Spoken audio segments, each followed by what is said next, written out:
Gostaria de principiar lendo três decisões do Conselho Nacional de Justiça.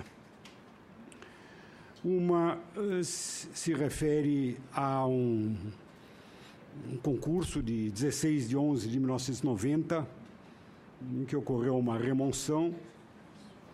O outro se refere a um concurso de 20 de janeiro de 1991, também se refere a uma remoção. E o terceiro a um concurso de 14 de maio de 1993, que também se refere a uma remoção.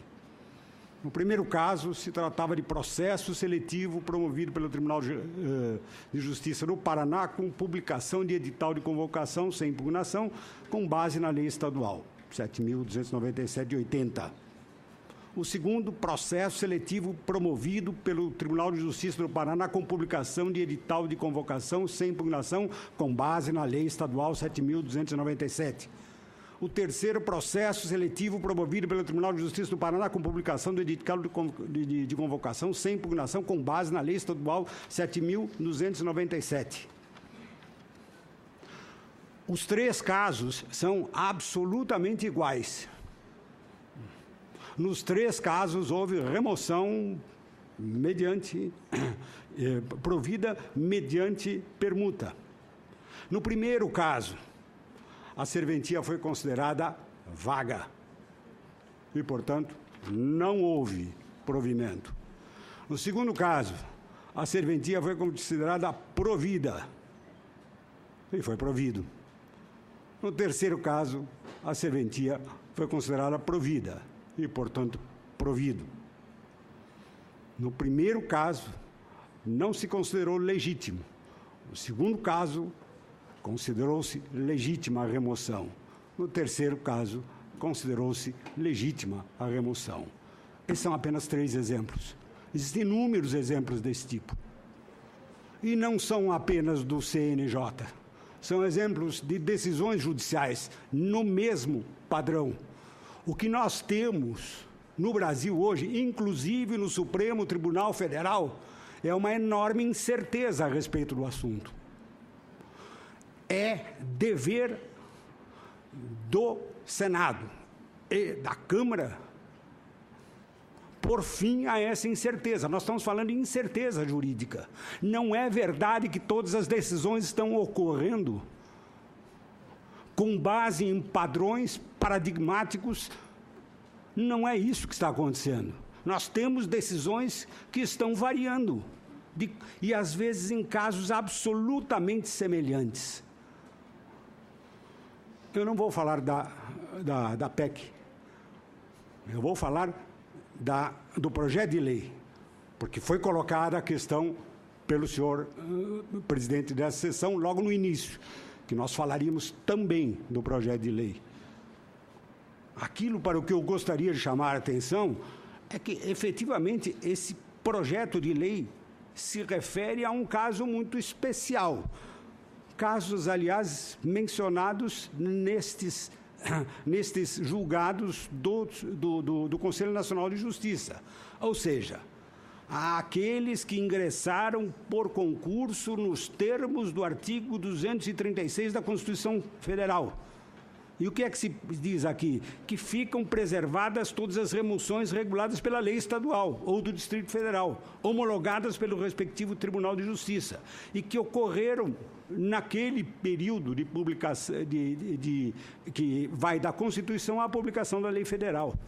O que se tenta pôr fim é uma incerteza jurídica sobre estes casos. Nós não estamos falando de não concursados. Nós estamos falando de concursados, no caso desse projeto de lei. E mais do que isso, houve da parte da Presidência da República, há algum tempo atrás, por conta de um projeto de lei semelhante a esse, no ano passado, uma decisão, a meu ver, absolutamente contraditória. Na mensagem de veto, uma norma semelhante foi vetada. E qual foi a razão do veto? Lá atrás, ao resguardar remoções no âmbito da atividade notorial e de registro realizadas independentemente de concurso público, o projeto viola o disposto do artigo 236, parágrafo 3º da Constituição. Mas não é disso que nós estamos falando nesse projeto de lei. O que nós estamos falando nesse projeto de lei são remoções no âmbito da atividade notorial realizadas mediante concurso público. Que concurso público de que nós estamos falando? O artigo 236, a meu ver, é muito claro quando, ao falar de concurso público, fala de serviços notariais e de registro que são exercidos em caráter privado por delegação do poder público. A lei regulará as atividades e disciplinará a responsabilidade civil e criminal dos notários. Pois bem, o que se diz no parágrafo 3º é que o ingresso à atividade notorial do registro depende de concurso público, de provas e títulos, não se permitindo que qualquer serventia fique vaga sem abertura de concurso de provimento e de remoção por mais de 6 meses. Nós temos 2 normas aqui. Uma norma se dirige a concurso para o exercício da atividade notarial e de registro. A outra norma se dirige à autoridade para abertura de concurso de provimento e de remoção. Pois bem, no período que vai da Constituição, da promulgação da Constituição, até a promulgação da Lei Federal, nesse período, vigia, e isso é reconhecido, tem sido reconhecido no Supremo Tribunal Federal, vigiam as legislações estaduais. Houve remoções ocorridas nesse período conforme a lei estadual então vigente. É disso que este projeto de lei, número 80, o PCL 80 de 2015, está falando. Portanto, nesse caso, nós estamos falando de concursados e remoções mediante concurso público conforme leis estaduais. Esse projeto não poderia ter outro destino senão a sua aprovação. E seguramente, esclarecido o gabinete da Presidência da República, jamais poderia ter sido vetado isso. Não faz sentido. A PEC é um outro caso. Sobre a PEC, eu não vou me manifestar. Eu estou me manifestando sobre essa lei, que realmente põe fim a uma incerteza jurídica. Quanto à questão da PEC, ela é um problema de segurança pública? Ok, que seja um problema de segurança pública. O senhor tem razão, doutor Carneiro, segurança pública é uma segurança do sistema. E aqui vem os grandes problemas jurídicos. Segurança jurídica também é um direito fundamental individual. Não há como olhar os dois lados. E tem gente aqui sofrendo pessoalmente. E, nesse caso, acho que nós devemos fazer a devida ponderação. De um lado, a segurança jurídica como princípio, mas, de outro lado, a segurança jurídica como direito individual do cidadão. Isso também tem que ser olhado. Eu não estou nem dizendo sim nem não à PEC, mas eu acho que segurança jurídica, nesses dois sentidos, tem que ser olhada.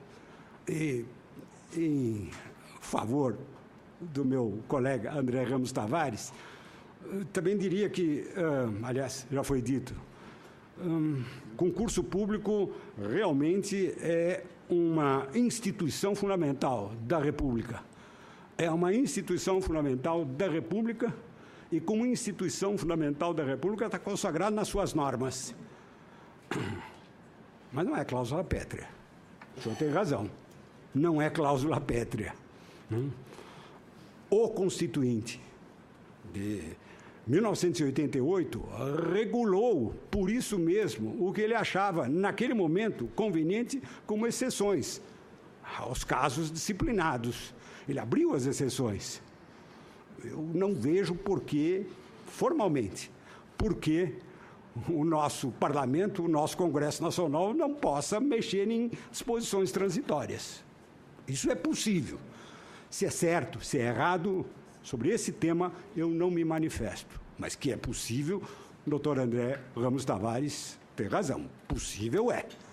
Não se trata de cláusula pétrea e nenhuma afronta ao Supremo Tribunal Federal, que certamente vai olhar isso com os olhos de juízes, aceitando que o parlamento brasileiro decide dentro da sua competência.